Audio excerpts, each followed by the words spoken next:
All right, hi everyone. We're going to get started. Welcome to the Meditation for Weight Loss webinar. So, as many of you know, we just concluded today our 21-day Meditation for Weight Loss challenge. We had over 39,000 people attend the webinar, and we've had hundreds of comments and questions, lots of positive feedback, and people reporting not only weight loss, but improved state of mind, feeling less stress, more relaxed, and even less pain.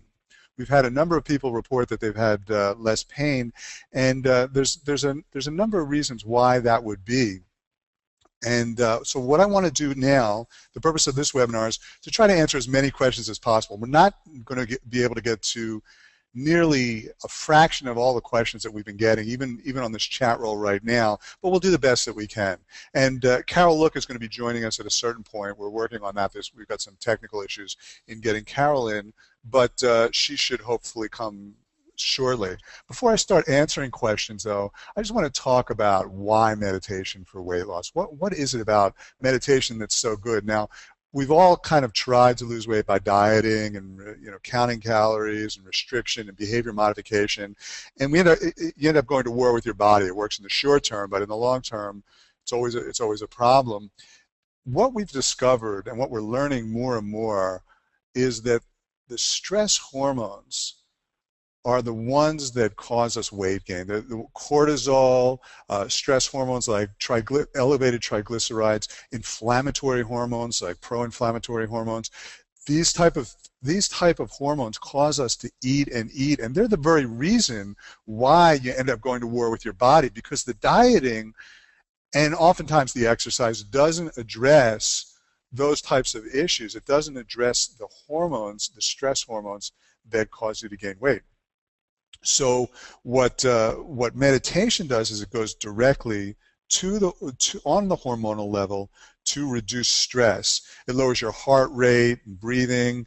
It calms your central nervous system and creates positive neural pathways for success. One of the things that it does, studies have shown recently that when you meditate, it actually blocks the signals in the brain to the area of the brain that's in charge of stress and fear and aggression. So there's an almond-shaped area of your brain called the amygdala, which is in the limbic area of your brain, which is like in the middle of the brain, and the limbic area is your emotional brain. So when you're having emotions, either positive or negative, but oftentimes negative emotions that stem from fear, it's going to be activating the limbic area. So there's this specific area in the limbic region called the amygdala that starts pumping out stress hormones when we're feeling fear and stress. It'll pump out hormones that tell your adrenals to pump out cortisol, and that'll cause you to want to eat and cause leptin and insulin resistance, which will cause you to gain weight and basically transform your body into a fat storage machine. Well, what they've discovered with meditation is that it actually blocks signals to and from the amygdala, so that you're not only getting the benefit of the stress reduction while you're meditating, you're actually inhibiting signals during the rest of the day from that area of the brain being activated. Now, what's interesting about that is when you think about what stress really is, you're waiting in a line at the bank, and you're late for work, but you got to take care of this business. It's causing you stress. Now, there's nothing outside of you that's causing you stress. It's just the opinions that you have about being late and all these different things that are causing you stress. But what you find if you meditate on a daily basis is that you're going to be waiting in that line, and yeah, you know that you're going to be late for work, and you know that's a problem, but you know there's nothing you can do about it, and you're not feeling stress. And so the negative effects of the stress hormones, which include weight gain, are not happening, even though you're still experiencing the outside reality. So what happens is it rewires your brain chemistry away from stress during the day. So even though you're just meditating for 5 or 10 minutes in the morning, the rest of the day and over time, you're feeling less and less stress on an ongoing basis. It also activates areas of your brain that are in charge of feelings of safety, love, connectedness. In your cerebral area, you've got these centers. They get activated when you're meditating, and then during the day, the rest of the day, the rest of the day you're getting the positive benefits. So what we're going to do is we're going to answer a number of different questions about this. For example, we'll just get right into it. Hold on 1 second. What's happening, Aaron?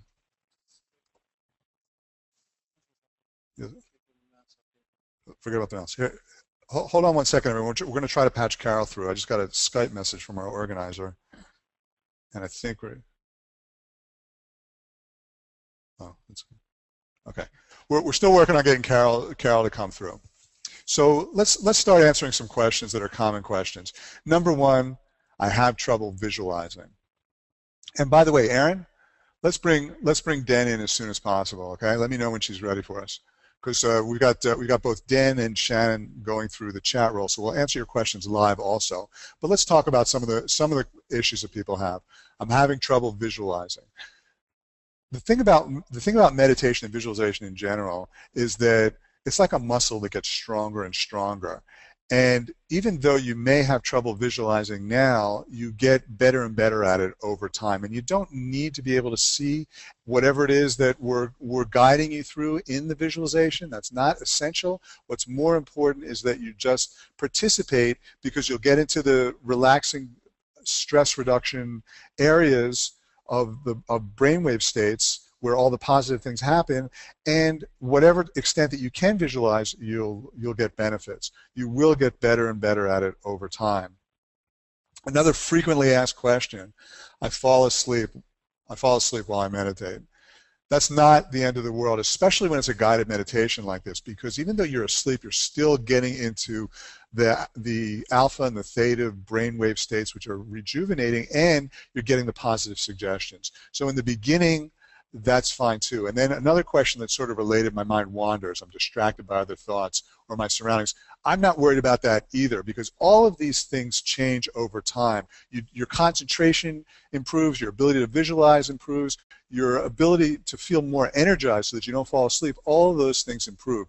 You know, Woody Allen has a quote that I love, which is 99% of success in life is just showing up. And I say, and nowhere is that more true than meditation and visualization, because simply by showing up, which is what you've been doing over the last 21 days, your mind, everything changes, your patterns change, you develop this habit, and then over time it just gets better and better. So I think I'm going to bring Aaron. Can we bring Den in?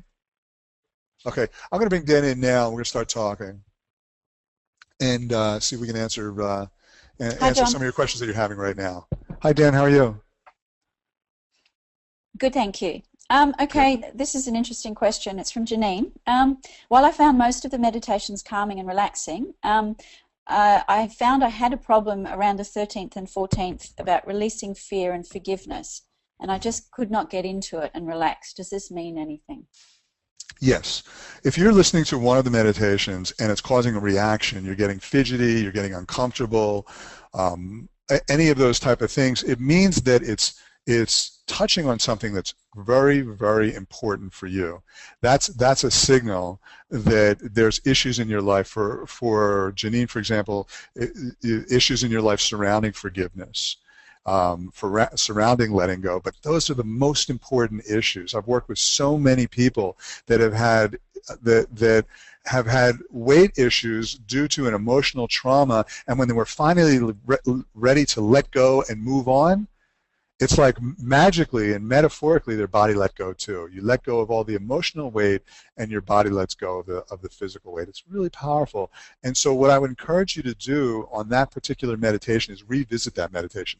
Don't listen to it every day, but cycle through the meditations and maybe once a week come back to it till you get to a place where it doesn't bother you. Once you get to a place where it doesn't bother you anymore, I would listen to that meditation every day for about a week or two to really, really work through whatever forgiveness issues that you have, because those are the issues that are touching you. And then by doing that, what will happen is you will completely resolve that issue, and the weight will melt off you so much easier. So those issues often are the most important ones. Well, this sort of ties into Roberta's question. she says, I had a hard time regarding the meditation, accepting your body as it is right now. In fact, I couldn't listen to it because I do not accept the way my body is now. What should I do? Exactly. Yeah, okay, exactly. That is one of the most important things. In my own personal experience and working with many other people, I found that a turning point for me was when I was able to fully accept my body. Because when I was gaining weight, I was hating myself, hating my body, fighting myself. I finally came to a place where I just accepted my weight. I accepted myself exactly as I was. I accepted the fact that maybe I'd go through the rest of my life at over 400 pounds, and I was okay with that. And that was an important turning point for me. It seemed like after that, I let go of a lot of baggage. Again, the theme of letting go. So you're right, it does tie into the last question. I let go of a lot of baggage and was able to let go of the weight. So coming to a place of self-acceptance is so crucial. And I found that to be the case with other people that have had massive transformations, not only in weight loss, but in other health issues. You know, Chris Carr, the author of Crazy Sexy Cancer, who is also in the movie Hungry for Change, she talks about how she had to accept her cancer. Now, this is a lady who had stage 4 cancer throughout her body, and she came to this place where she accepted it. She even talked to the cancer and said, I accept that you're in my body. We have to coexist. That was a turning point for her and enabled her to move on. So I would say to you unequivocally, if you are having a problem with the meditation that talks about self-acceptance, that is by far the most important meditation that for you to listen to. So I would do the same thing, Dan. I would make the same suggestion that I made to the previous caller. That basically you listen to that meditation maybe once a week as you're cycling through the other meditations until it doesn't bother you anymore. And then once you get to that place, then listen to it every day for a couple of weeks to really make sure that you're in that state where you can come to a place where you accept and love your body. Really great question. Okay. I've got thanks, John. I've got another one here from Safar. I ate too much in the days of the meditations and didn't lose weight, but at the same time I didn't gain any weight. What does this mean? Okay, well, the fact that you didn't gain any weight when you ate too much says that it probably is working. But the purpose of the 21 days wasn't like the typical weight loss challenge where you want to lose 21 pounds in 21 days and hope you can keep it off. That's not the purpose of the 21-day meditation for weight loss challenge. The purpose of the challenge is to develop the habit of meditation so that over time you will lose weight in a natural, easy, almost effortless and a very organic type of way. And the reason why I say effortless and organic, I don't mean that you don't have to make any effort at all, but the effort isn't going to be fighting your body. In other words, you're not going to be fighting cravings. You'll come to this place, which we've had a lot of people say, where they're just not that hungry anymore. So by practicing meditation, and specifically meditations geared toward weight loss on a daily basis, you will come to a place, maybe not in the first 21 days, maybe it'll take a month or two, but you just realize that, hey, you missed lunch. And you're not that hungry at dinner time when you're normally ravenous. And it's 3 o'clock when you normally have your chocolate or donut and you don't feel like it. And that's a signal that the issues are being resolved. And then you end up going into this state where you're losing weight in a natural way instead of through sheer force. So the whole purpose is to develop this habit so that you will lose weight in a natural, easy way where your body's not fighting you. Thanks, John. Another question. I've never meditated before, so how do I know it's working as I am dieting as well? So if you've never meditated before, which is the case with most of the people that did this challenge, there's certain telltale signs that you're getting into a meditative state. So as you're sitting there, you may find that your mind starts to calm down a little bit, maybe just a little bit. Sure, thoughts are going to come and go, but they're not grabbing you. You're not as fidgety. You know, you're sitting there and you don't feel the need to move. And then maybe at the end, before you finish your meditation, there's a moment or two where you're just sitting calmly, where you don't feel like moving.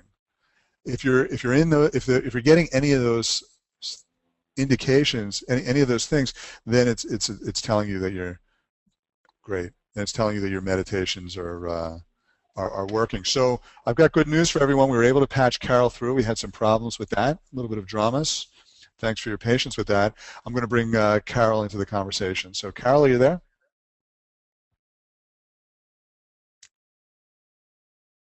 Carol? Okay, so Aaron, do we have Carol? Aaron? Okay. We're still having technical problems. Can anybody hear me? Hey, Carol. Hi. I don't know whether you're hearing me on GoToWebinar or telephone. I'm hearing you. We're hearing hearing you. You. Now. You're in. Excellent. I'm in. Yeah. Great. Thanks so much for joining us, Carol. And thanks again for creating the meditations that you did. People just absolutely love them. And your experience and your background is just so useful for us in this meditation challenge. So I very much appreciate you doing the meditations for us, helping us create this challenge, and joining us for this webinar. Well, thank you. I love doing it, and I loved your answers so far. I'm right behind you going, yes, yes, yes.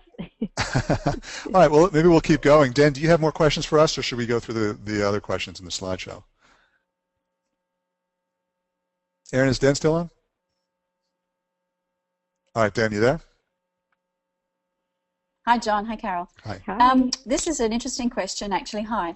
I'm kinesthetic. I'm not sure if I'm pronouncing that properly. That's right. Yeah. So I am not great at visualizing an image. Is using a feeling as effective, or should I work on visual?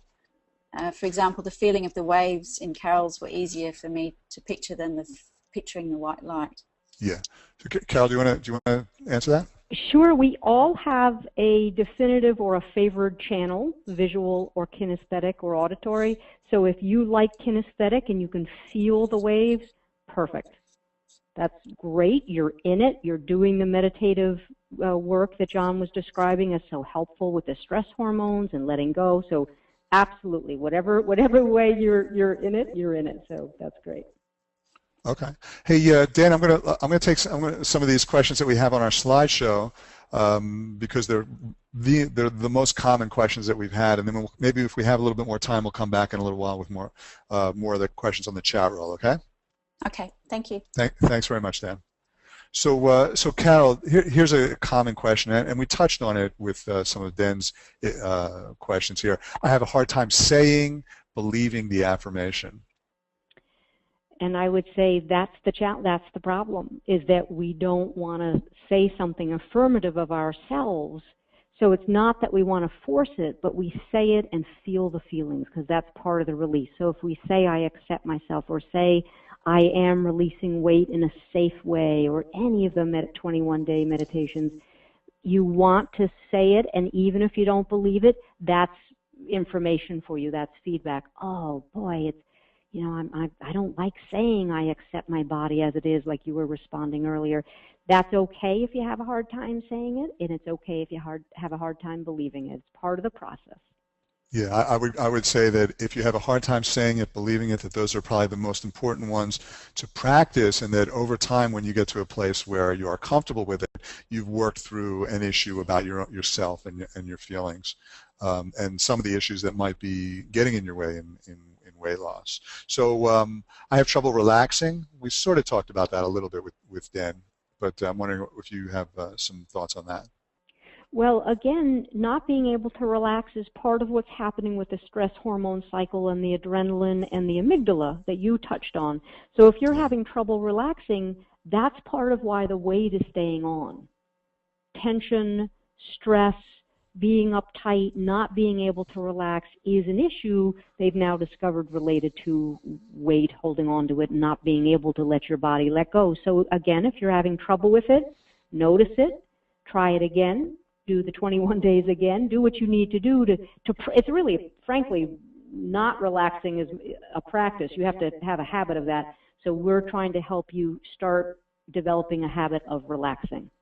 Yeah. Yeah, and this next question, which is an excellent question, is start crying.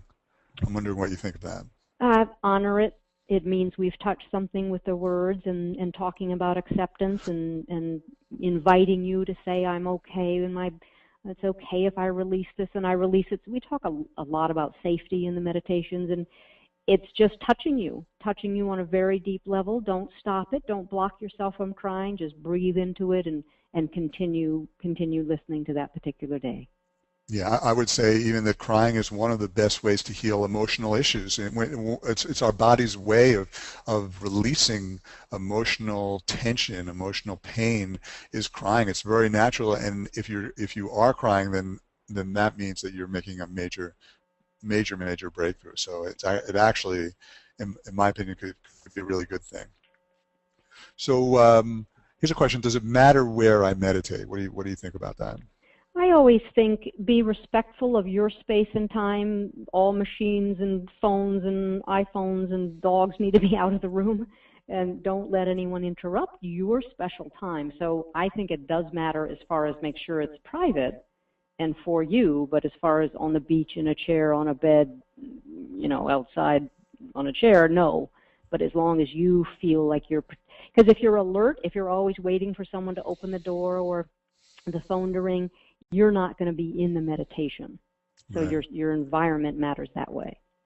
Right, and also I would add to that again, the purpose of this challenge was to create a habit that hopefully will last you the rest of your life and have benefits, tremendous benefits, not only weight loss but health and life benefits that are unbelievable and grow exponentially over time. So we're concerned with creating a habit. So one thing to think about is, while it doesn't matter where you meditate, as long as, as Carol says, you're respectful of your space and no one's going to interrupt you, in order to create a habit, there's an added bonus to meditating in the same place and at the same time every day for a month or two, because your body will remember it, and it's 2:30, and you know that all you got to do is sit down, and that spot has a memory, and your muscles have a memory, and the time is a memory, and all of these things help reinforce a pattern. That's really what we're trying to do, is reinforce a pattern. So only for the purposes of reinforcing a pattern in the beginning,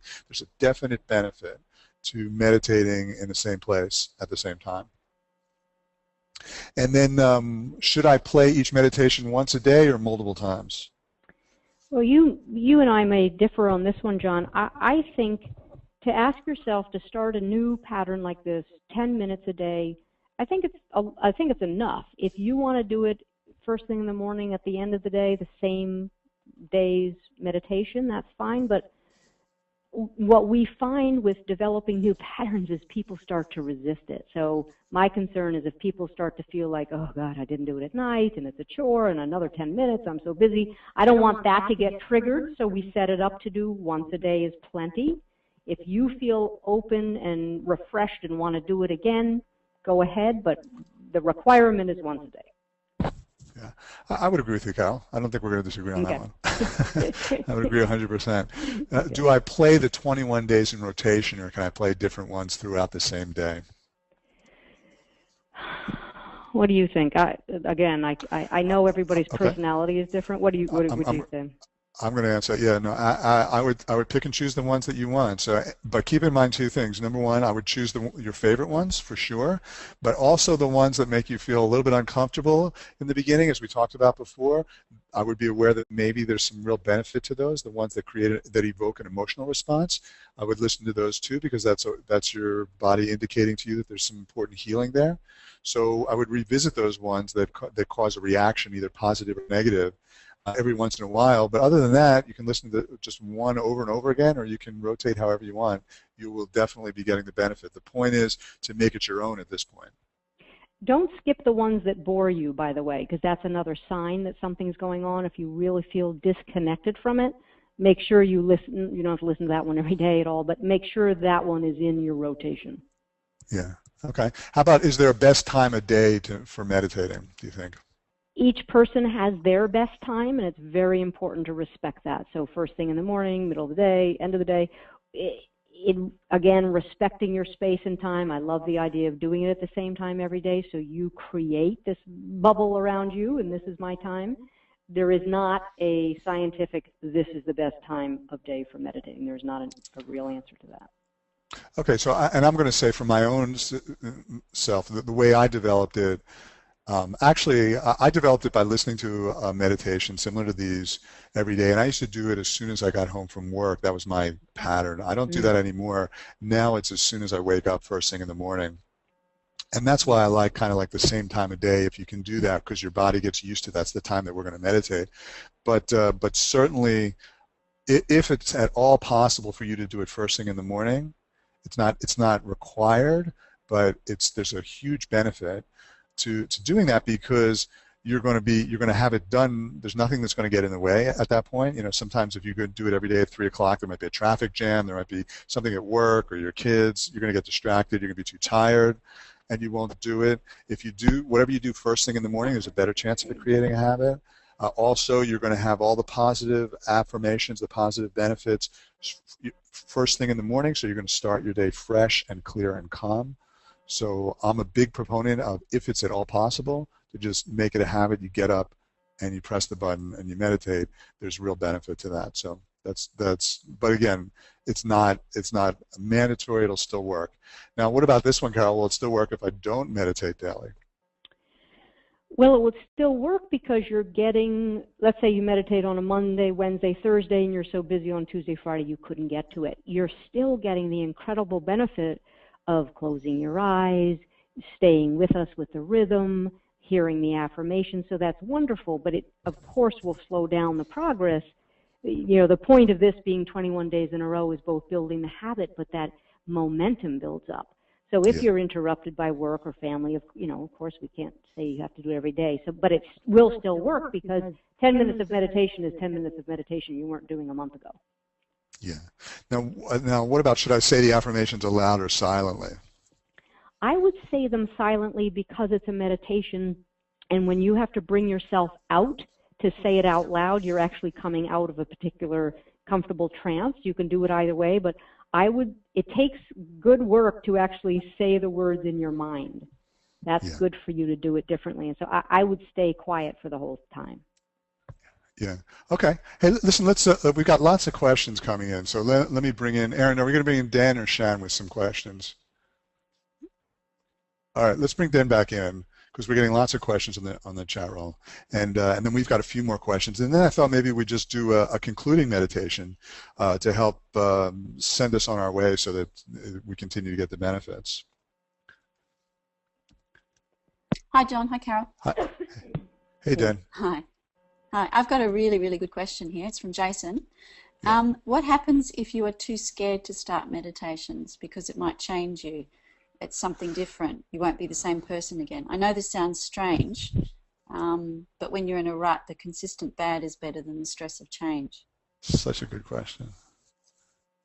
That is such a good question. Carol, do you want to address that, or Well, I would say incredibly common. It's not strange at all. We hold on to our identity, even if our identity is something we apparently want to get rid of or want to change. The fear is what you want to pay attention to, and then you go slowly, slowly, and slowly. But it is data and feedback about you, and preferring, as you say, preferring the way you are to the stress of change. This is so subtle, it's so effective, but so subtle. The fear isn't like other programs when you have to do major things. It's so gentle. So I would consider trying a couple of minutes, or trying one every 4 days. Don't do, if you're that scared and you simply won't do it, that resistance is telling you you're not going to do it. Could you try one? Could you pick one that seems the least threatening, just for relaxation purposes? Maybe go that route as a start. Yeah, I wanted to. I just, again, I think it's such a good question, and what's coming to me, Jason, and I just want to tell you, is that if you have the awareness that you have this fear, you see, most people don't have that awareness, so they're going to find excuses to not meditate. They're going to say, well, I'm too busy, I don't have 10 minutes. There's really not that many excuses you can make for meditation, right? Because we're not asking you to run 24 miles a day, or not eat chocolate for the rest of your life, or do some kind of crazy weight workouts. There's not that many excuses you can make for meditation, but you will find them if you're not conscious of exactly this pattern that you're talking about. So the fact that you're conscious of this pattern tells me that you are ready for change. You just have to be aware it's a pattern. So what I would suggest to you is be aware that you have this. Continue to stay conscious that there may, and for everyone else that's listening, continue to stay conscious of the fact that this pattern is at play for you, and work through it very slowly and gently at your own pace, but acknowledge it. Say to your body, maybe talk to your body and say, I acknowledge that I have this pattern. I acknowledge that I have this fear and this resistance, and I allow it to be, and I allow it to let go at its own space and its own time. Then what I would also suggest is that you maybe start by meditating while you go to sleep at night. Just press a button and let yourself fall asleep. Just do that for a while until you're ready to start doing it when you wake up in the morning or when you're awake during the day. Start that way. But just stay conscious of the pattern, allow it to be, and you will be able to break through it.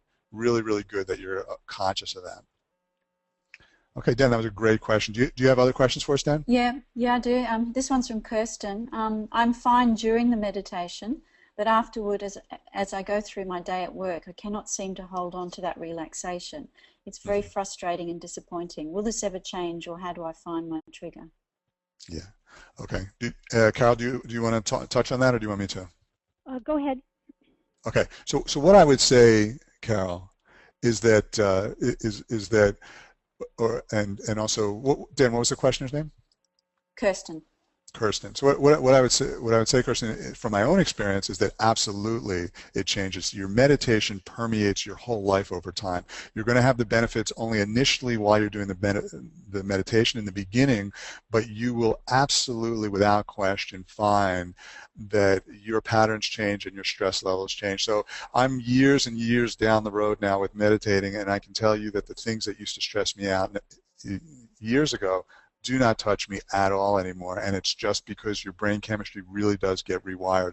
That's the beauty and that's the benefit of practicing every day. If you look at it like a muscle, like let's imagine that you had your left hand strapped to your body, your left arm strapped to your body for 30 years. You've never used it.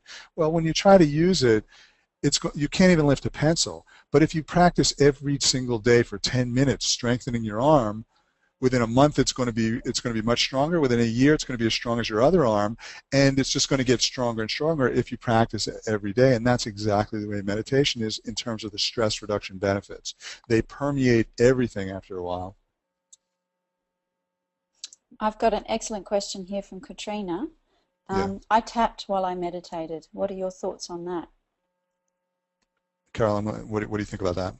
Absolutely love it. It's a wonderful combination, but the meditation program by itself is awesome. Again, the tapping is a more awake, alert version of healing. So if you're doing both at the same time, really look at your results. How did you feel about it? Yeah. I mean, I love both those tools, so they're awesome together. Excellent, excellent. Dan, maybe if you have another question, ask us one more, and then we're going to get back to some of the other questions that we have, and then do a kind of a group meditation together. Oh, this question's from Talia. How much do you attribute to meditation, and how much to diet and exercise for positive changes? Okay, I just want to touch on that, and then Carol, if you want to add that. So in my own experience, and with working with now thousands of people around the world, the diet and the exercise fall into place when the other things fall into place. Now, if the reason that you have weight, if the trigger for your weight is stress or emotional based, then you're going to be fighting yourself in terms of the diet, because everybody knows how to eat healthy. It's just a question of whether they do it or not. And everybody knows exercise is good. It's just a question of whether they do it. Why don't they do it? Well, because you've got hormonal situations in your body that are causing your body to want to hold on to weight. Now, there could be different reasons for it, but one of the reasons is because of stress and emotional issues. So if that's your situation, as it is with, I would say, 70% of people that have weight issues, then the meditation has to come first. The visualization and the meditation and the tapping and all these things have to come first, because by doing that, the hormonal situation goes away, and then the diet happens automatically. So like if you look at my diet now as opposed to 10 years ago, it's infinitely better. There's no question about it. I have a great, great diet, but it's also infinitely easier. It's not an effort. I don't crave sweets anymore. I crave healthy foods. That's because I addressed the emotional and the stress-related issues that were causing my body to want to hold on to weight. So the two complement each other tremendously, but the answer is that when you get the stress and the emotional issues in place, any type of effort that you make to eat healthier or to exercise is going to yield results quickly and easily. If you don't get the emotion and the stress in place, then it's like driving with the emergency brake on. Does that make sense, Carol? Yes, and I would add, sadly, 90% of the people listening have had the experience of being really great on a special diet and doing their exercise, and then it not lasting, because the yo-yo stuff happens when you're not taking care of the meditation piece. So it's not that you can't lose the weight with diet and exercise. It can't stay off when the stress is present, either an old childhood stress or the daily stress. It is biological for us to want to then crave and overeat and not exercise and do all those other things. So that the word complement that you use, John, is ideal. Unfortunately, we have all seen the diet and exercise be good for just so long. That's the problem. Yeah. Right? Yeah. So once you put the meditation piece in there, the others are both easy and they last. Right, and it doesn't mean that once you start meditating that means you can just pig out and pizza all day and ice cream and expect results, but it does mean that you probably aren't going to be craving pizza and ice cream. Simply put, meditation for weight loss practice like this is the missing link. It's the reason why whatever diet you're on is not working. So they have to work in conjunction. Exactly. Excellent. So just a couple more questions. There's a question about the music that we've used. What kind of music is used and how does it deepen the meditation? So the music that we created has a frequency following response to it. So what that is it's a tone that your brain starts to follow. So our brain puts out a brainwave signal. When we're talking in our normal wakeful state, our brain is vibrating at a rate of between 16 to 32 cycles per second. That's just the brain waves that are coming out of us, the electricity that's coming out of us is vibrating at this rate, 16 to 32 cycles per second. The music that we have steps you down into a deeper state where your brain waves start to vibrate in a more coherent, more synchronous and slower rate, so that it goes from 16 down to about 8 cycles per second, and that's called the alpha state. And then we step it into what's called the theta state, and when you're in that state, that's when you start to calm down more. That's when you get the stress reduction benefits, the healing benefits. Your concentration increases. Your brain actually becomes up to 100 times more powerful because the amplitude of the wave of the electricity that your brain's putting out increases by about 10-fold, which makes the actual power increase by 100-fold. So your brain is actually 100 times more powerful in this state.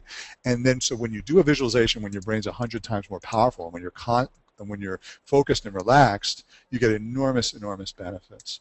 And so that the music all has that that frequency following response in the background. Did you want to add anything on that, Carol? No, I just loved it. I loved your music. It was wonderful. Good. Yeah, we got a lot of good comments on that. Mm-hmm. So the last question is it better to meditate alone or with others? What do you think of that? Well, personally, again, I think this is very personal. So some of the questions about better to do it this way or that is quite personal. When I meditate with other people, call it my issue, I hear them breathing, I can hear them, scooch around in the chair. I need to be really alone in a room, and that's just me.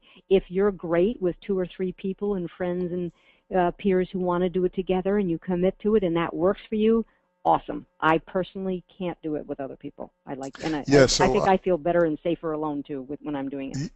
That's interesting because I'm the exact opposite. I'm a group meditator. I mean, I meditate on my own. I'm happy with that. But if there's a group that's meditating, that's like my most social activity. It's really funny, to be in a room with 50 people just sitting quietly. But I'm a group meditator. I love meditating in a group.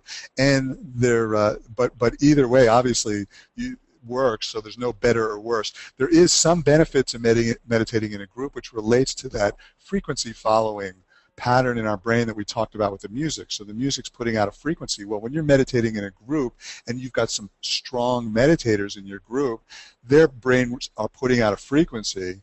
And that's why people go to meditation masters and they get this incredible deep meditation, is because their brains are so powerful and they go into such a deep state, and that frequency that their brain is putting out, your brain starts to follow it. It's called a frequency following response. It's also, the term is entrains. Your brain entrains with their frequency. So when you're meditating in a group of people, and there's some deep meditators there, they all start to follow this deepness, and it becomes like riding a jet stream in terms of getting into a deeper state. So for some people, meditating in a group is it puts you in a deeper state. What we can do right now, Carol, is we can have the best of both worlds, because we've got a few hundred people on the line right now. We can all meditate together as a group, and we don't have to hear anybody's breathing or fidgeting. No, and when I go to conferences, I do the group meditations with 200 people in the room, and I enjoy it. But at home, I like to be by myself. I like to do the 21 days by myself. So I can't wait for this with you, this meditation. Yeah. So so I'm just thinking, let's just do a meditation now. That's basically just a send off for the 21-day meditation. So if everybody's ready and willing, then we'll just do a quick meditation to kind of conclude the whole program. And once again, before I do that, I just want to say that we were overwhelmed at the response and the positivity of people and the enthusiasm and the number of people, almost 40,000 people that attended. It was just really, really awesome. So I'm looking forward to doing a live meditation now as a group. So if you're all ready, we just sitting up straight, and just take a deep breath in and a deep breath out and relax.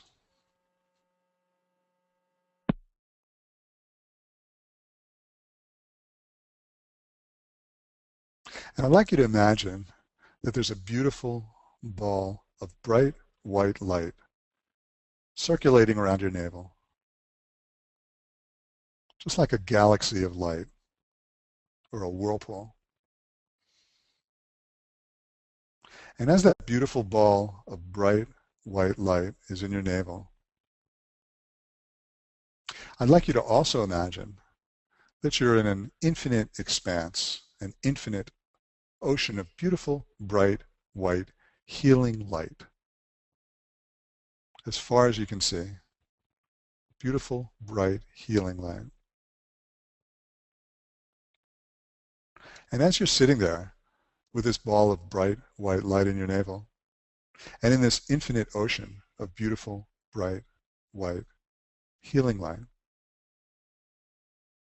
I'd just like you to imagine that all the pores of your skin open up, and this beautiful, bright, white, healing light comes rushing into your body, filling your body with light. And you can feel every cell of your body being charged with light. You can feel light rushing into your chest and filling your heart with light and love.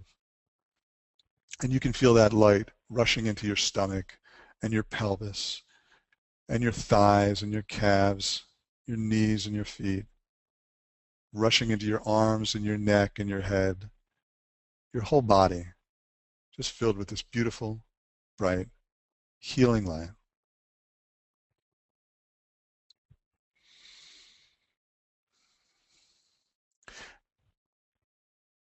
And as you're sitting there with your whole body just filled with light, in this ocean of beautiful, bright, white, healing light, and with this whirlpool of white light in your navel, I'd just like you to imagine that any excess weight you have on your body just dissolves, just becomes like an energy in this white light. It just dissolves into this white light, and it gets sucked into your navel, into this vortex, and transformed into energy, never to be seen again as weight. And you're sitting there in your most perfect, ideal shape. And you can feel what it feels like to have no excess weight on your stomach and on your arms and on your legs and in your head and your neck and your back. Just as you're sitting there, you're in your most perfect, ideal shape. And it feels so good. And you can imagine every cell of your body saying at the same time the words, I am fit, I am fit, I am fit. 70 trillion cells, all glowing with beautiful, bright, white light, and saying at the same time the words, I am fit, I am fit, I am effortlessly fit.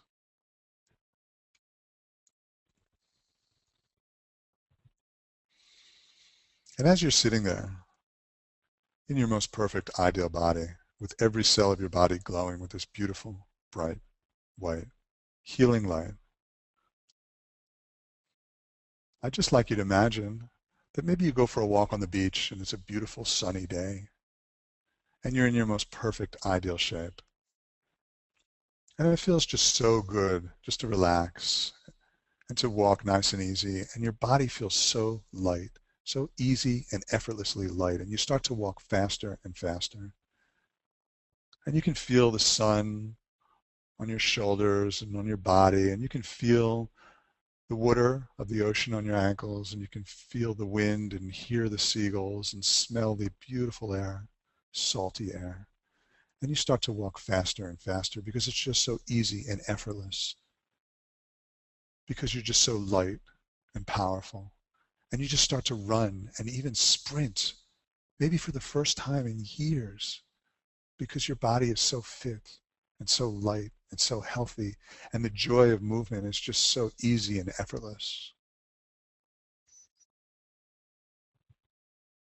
And then maybe after you've sprinted, you turn toward the water and jump over a wave and a second wave and a third wave and dive into the water and feel the cold water soothing your warm, sun-drenched shoulders, and feel how alive your body feels, and you jump up in the air with your hands in the air and say, this is me. This is my ideal body.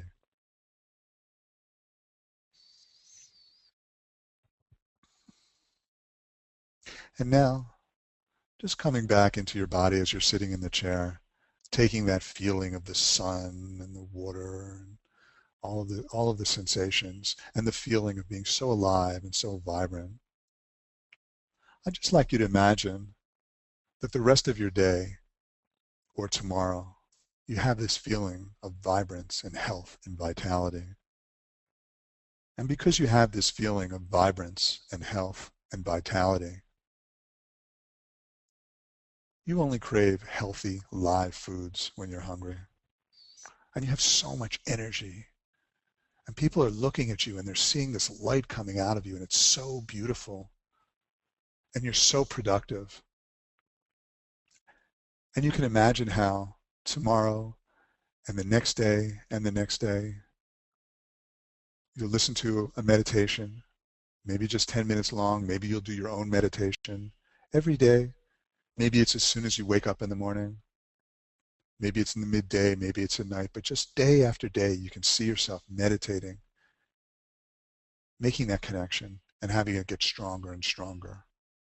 And you can see how day after day, you're getting fitter, healthier, more live, more vibrant, and the weight is just melting off of your body day after day, and how every area of your life is improving day after day, month after month. More success in business, better relationships, family, love, everything, all of the things that you want effortlessly come to you because you're getting healthier and fitter and more vibrant, more powerful, more relaxed, clearer every single day, and the weight is just melting off of your body easily and effortlessly. And you can see yourself every day meditating, maybe first thing in the morning or whenever it is, you sit down and that meditation is so deep, so energizing, and it's changing every aspect of your life. And you can imagine yourself now, maybe 6 months from now, maybe a year from now, when you're in your most perfect ideal shape, and when every aspect of your life is better than you could ever have possibly imagined. Your career is so incredibly satisfying. You have so much passion. You're so successful. Your relationships are flowing, and you've got so much life and vitality and health and fitness. You're living the ultimate life of your dreams. You can see that in 6 months from now or a year from now. And as you're sitting there, looking at this picture of yourself that you just created for 6 months from now or a year from now, when in every possible way you're healthy, fit, vibrant, and successful beyond your wildest imagination, as you're sitting here seeing this image you just created, I'd like you to imagine that that image is like a magnet that's drawing you, so that every single day between now and then you can see yourself doing the things that you need to do to create this most perfect, ideal life and ideal body. Maybe it's meditating every day. Maybe it's craving healthier, more vibrant foods. Maybe it's making some changes in life that lead you to a higher vibrational place, a more successful career, a better relationship. Whatever it is, that image that you've just created is pulling you like a magnet, and you just surrender to it and allow it to happen.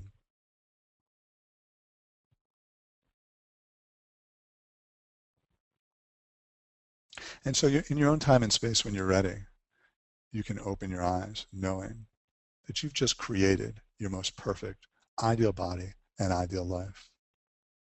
That it's drawing you like a magnet, and that easily and effortlessly, day after day, you will become fitter, healthier, happier, more vibrant, more alive, more passion, more success, more love, until you have reached your most perfect, ideal body and ideal life. And day after day, you can see yourself sitting and going deeper in your meditation, feeling more relaxation, more vibration, more energy, more calmness, deeper, more powerful visualizations. And this tool becomes a tool that you use every day for the rest of your life to create the most beautiful, powerful, passionate life you could ever possibly imagine.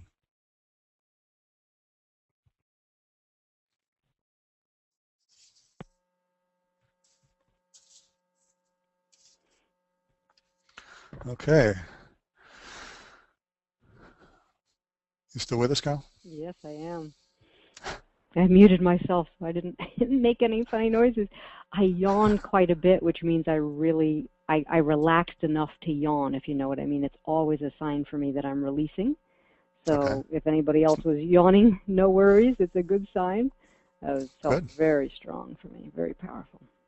Good. Well, so we might be able to make a recording of that meditation at some point and put some music behind it if anyone's interested. We'll see if we can get that. And also, if you're at all interested in continuing to do the specific meditations that Carol and I put together, you can order the whole 21 guided meditations. They're all studio quality with specific custom-made music behind it, and you can use them as a resource. If you don't want to use the meditations we created, that's fine. Just do the same principles that we talked about, where you're sitting and going deep and using the affirmations, and continue to meditate. I know the one that we have comes with a couple of bonuses, a yoga poses for meditation, and yoga is really good for meditation because that stretching already puts you in a calm state of mind, so it prepares you for getting into a deeper meditation. I also do one about how to visualize and meditate, and also, Carol, I know you have one for meridian tapping for emotional release. I'm wondering if you could tell us about that one. Well, just a very easy instructions about how to do the tapping on the acupuncture points to release your emotions that might be getting in the way or might be causing you stress. So a reference report there, a how-to and instructions there that are very helpful. Excellent.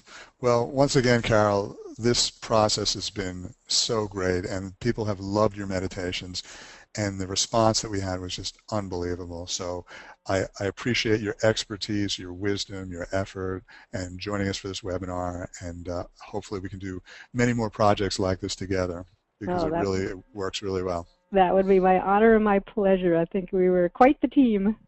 Yeah, So no, thank you, and it thank definitely you works. everybody for your time and listening and your enthusiasm and your comments. We just love them, so we're so happy. Yeah, and thanks again, everyone, for joining us. And if you have any other questions, email us, and let's stay in contact. Again, thank you for participating. I hope you've enjoyed it as much as we have, and I look forward to doing lots more meditation with you. So thanks, everyone. Thanks again to Carol. Thanks, Dan and Shan and Aaron, and we'll speak to you all soon.